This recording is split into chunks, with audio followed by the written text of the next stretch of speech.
Hello everyone and welcome back to more AEW on TEW 2020. We continue our road to full gear as we go into the second week of October and our show of Dark.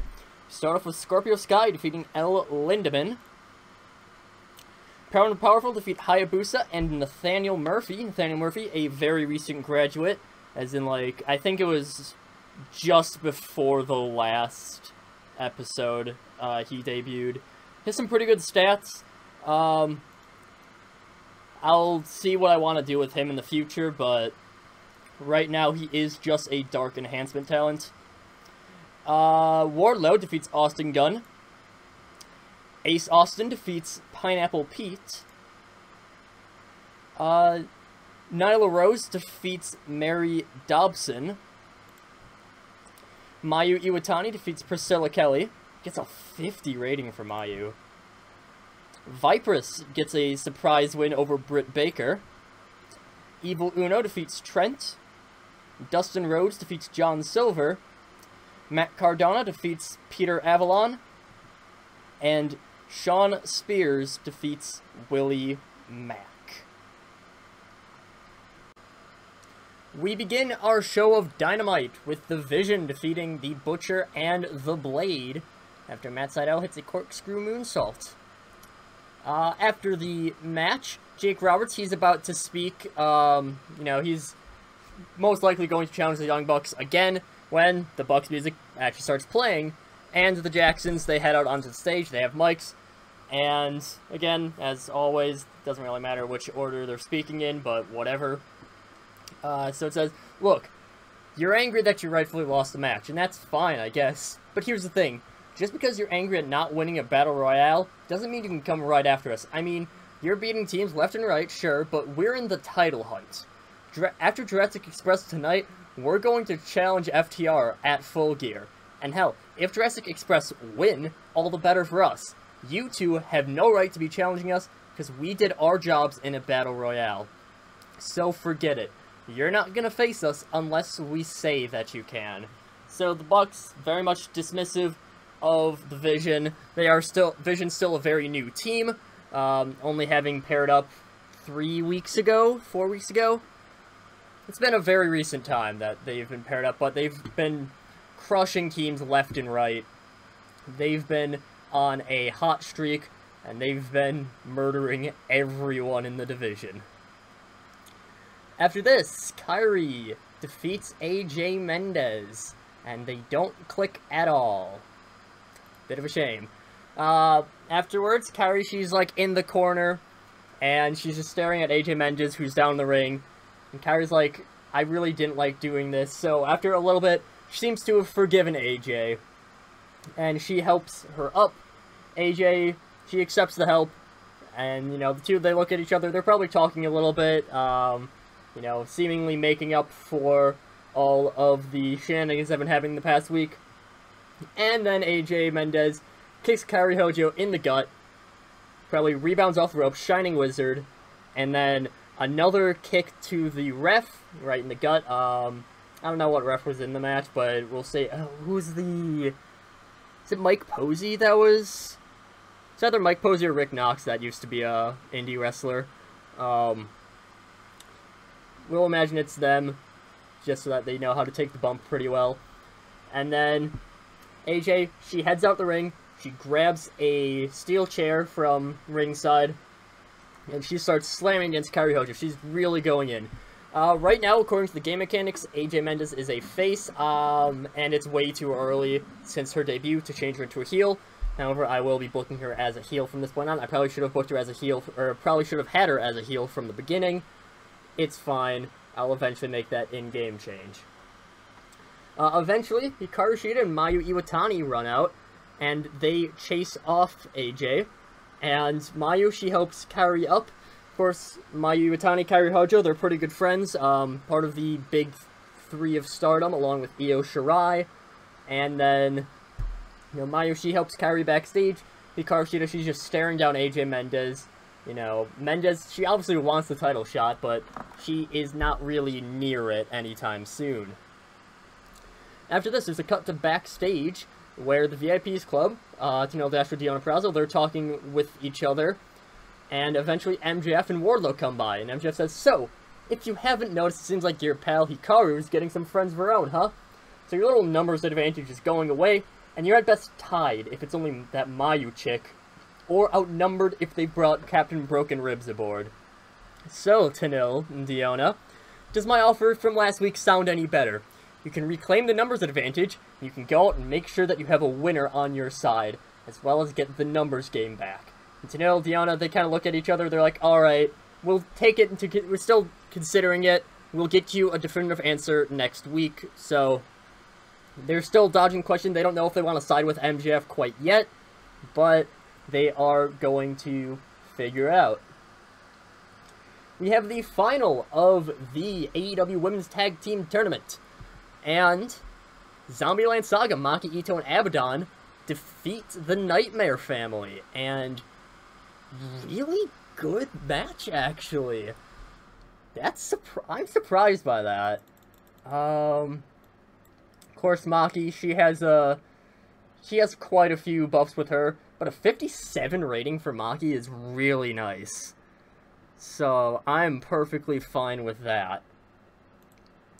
Afterwards, Maki and Abaddon, they're heading up the ramp to celebrate, and it's mainly Maki that's celebrating. You know, she's cheering, she's, you know, she's proclaiming that she's the best, she's the cutest, whatever, Maki Ito stuff.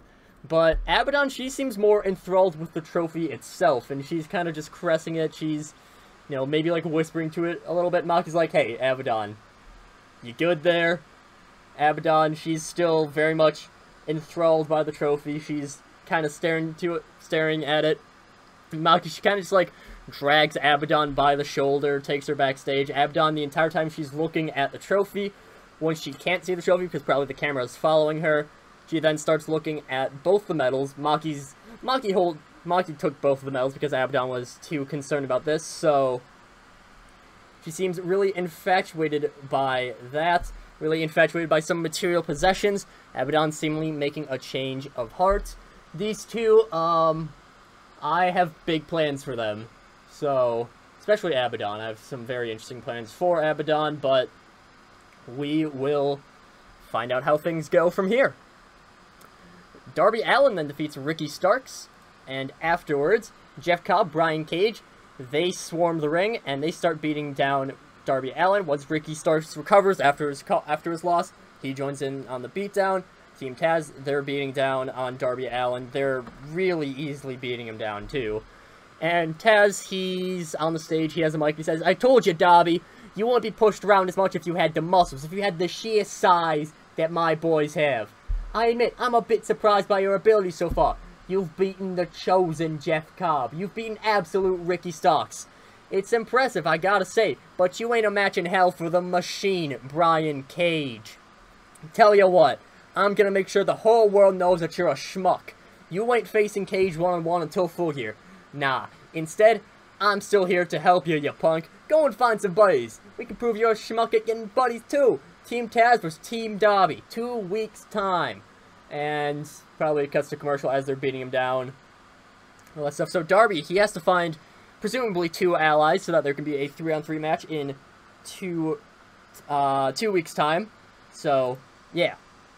After this, vignette is shown with the Private Party and SCU. They're at a nightclub and probably just, you know, there's like a pan outside. It looks to be Los Angeles. And Private Party, Godfather, they're partying it up. They're really enjoying their time. And SCU, they're just like, okay, why are we here? Kaz and Daniels, they're talking to each other. They're like, alright, do we really have to deal with this? Scorpio Sky seems a little bit more interested in this. And eventually, Godfather, he comes up, he's talking to Scorpio Sky. He invites him to dance, and Scorpio's like, alright, fine, we're here anyways. And Kaz and Daniels, they're just like, no, we're good. We're too old for this. So, a little bit of a comedy segment, almost, is what I'm imagining. You know, it's a lot of things with The Godfather would probably be a bit of a comedy segment. Then we get the debut of the Motor City Machine Guns as they lose to the Young Bucks. Not really a surprise. I should put them as great chemistry, but oh well. Yeah, pretty big win there for the Young Bucks, defeating a pretty legendary tag team. So, in the Motor City Machine Guns, a 77 rating. That's really nice. Afterwards, the Vision rush out. They beat down the Young Bucks. And, you know, since they're not fully rested because they did have the match at the beginning of the show, but they are more rested than the Bucks, who just finished a match against the Motor City Machine Guns. They're overpowered. Lance Archer, he hits Nick Jackson with a blackout. Matt Sydal hits Matt Jackson with a shooting star press. You know, opposite side of the rings. This is after a little bit of scuffle. And then eventually, Matt Sydal, he takes a look at Lance Archer. And Lance Archer, he's very happy about what's coming up next. Sydal, he hits the hop rope, picks up Matt Jackson into a blackout. Sydal, he leaps out the top rope. As Lance Archer is, like, swinging Matt Jackson down for the blackout, double stomp, and pretty successful there. That's kind of what I'm imagining for a tag team finisher right now. I am still working on one that's probably a little bit more practical than this. You can say that they can hit this somewhat well because they have the great chemistry, but this would be, looking at it, this would be a very tricky move to hit, so they probably won't want to rely on it too much. So I am thinking of, like, this doesn't really matter in terms of the gameplay, but just kind of, you know, for building the story, I'm kind of just trying to picture out what their tag team move would be in my head. So, you know, just like, alright, how would this work? Because they do have they have great chemistry even, so they could probably hit something pretty well.